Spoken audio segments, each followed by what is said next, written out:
This is a story about a world obsessed with stuff. It's a story about a system in crisis. We're trashing the planet, we're trashing each other, and we're not even having fun. The good thing is that when we start to understand the system, we start to see lots of places to step in and turn these problems into solutions.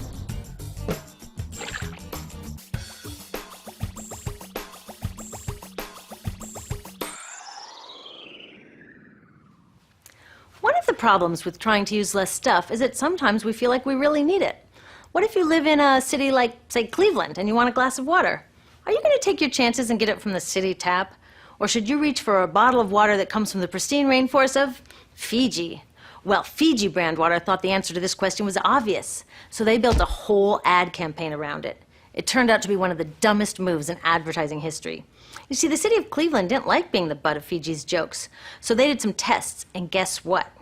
These tests showed a glass of Fiji water is lower quality, it loses taste tests against Cleveland Tap, and costs thousands of times more.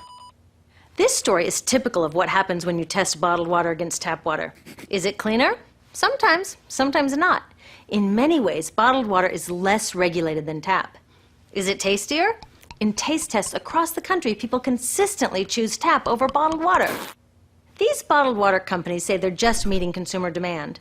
But who would demand a less sustainable, less tasty, way more expensive product, especially one you can get for almost free in your kitchen?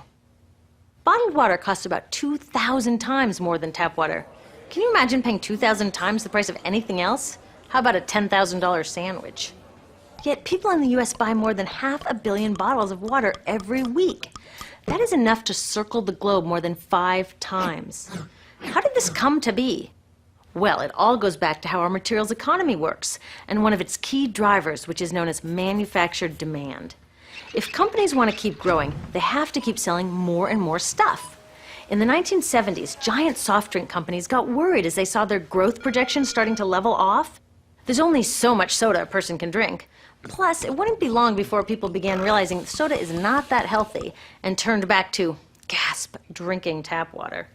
Well, the companies found their next big idea in a silly designer product that most people laughed off as a passing yuppie fad. Water is free, people said back then. What will they sell us next? Air? So how do you get people to buy this fringe product? Simple. You manufacture demand. How do you do that? Well, imagine you're in charge of a bottled water company. Since people aren't lining up to trade their hard-earned money for your unnecessary product, you make them feel scared and insecure if they don't have it. And that's exactly what the bottled water industry did. One of their first marketing tactics was to scare people about tap water with ads like Fiji's Cleveland campaign. When we're done, one top water executive said, tap water will be relegated to showers and washing dishes. Next, you hide the reality of your product behind images of pure fantasy. Have you ever noticed how bottled water tries to seduce us with pictures of mountain streams and pristine nature? But guess where 1/3 of all bottled water in the US actually comes from? The tap.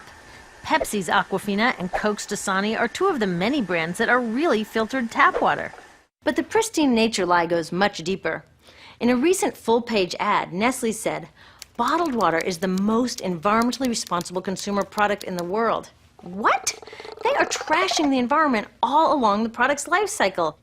Exactly how is that environmentally responsible? The problems start here with extraction and production, where oil is used to make water bottles. Each year, making the plastic water bottles used in the US takes enough oil and energy to fuel 1 million cars. All that energy spent to make the bottle, even more to ship it around the planet, and then we drink it in about 2 minutes? That brings us to the big problem at the other end of the life cycle, disposal. What happens to all these bottles when we're done? 80% end up in landfills, where they will sit for thousands of years, or in incinerators, where they are burned, releasing toxic pollution.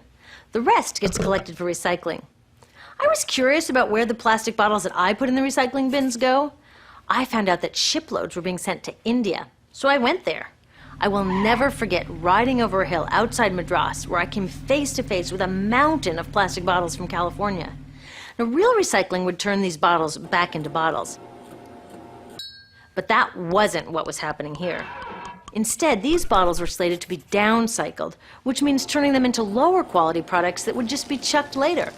The parts that couldn't be downcycled were thrown away there, shipped all the way to India just to be dumped in someone else's backyard.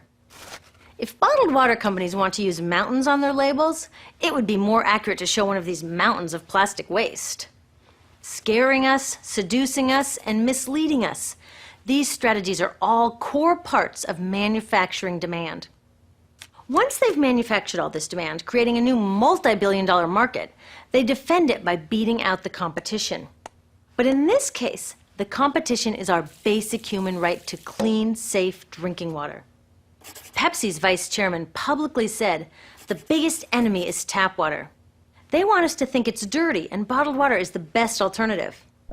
In many places, public water is polluted, thanks to polluting industries like the plastic bottle industry. And these bottled water guys are all too happy to offer their expensive solutions, which keep us hooked on their products. It is time we took back the tap. That starts with making a personal commitment to not buy or drink bottled water unless the water in your community is truly unhealthy. Yes, it takes a bit of foresight to grab a reusable bottle on the way out, but I think we can handle it. Then take the next step. Join a campaign that's working for real solutions, like demanding investment in clean tap water for all. In the US, tap water is underfunded by $24 billion, partly because people believe drinking water only comes from a bottle. Around the world, 1 billion people don't have access to clean water right now. Yet cities all over are spending millions of dollars to deal with all the plastic bottles we throw out. What if that money was spent improving our water systems, or better yet, preventing pollution to begin with? There are many more things we can do to solve this problem. Lobby your city officials to bring back drinking fountains. Work to ban the purchase of bottled water by your school, your organization, or entire city. This is a huge opportunity for millions of people to wake up and protect our wallets, our health, and the planet. The good news is it's already started. Bottled water sales have begun to drop while business is booming for safe, refillable water bottles. Yay!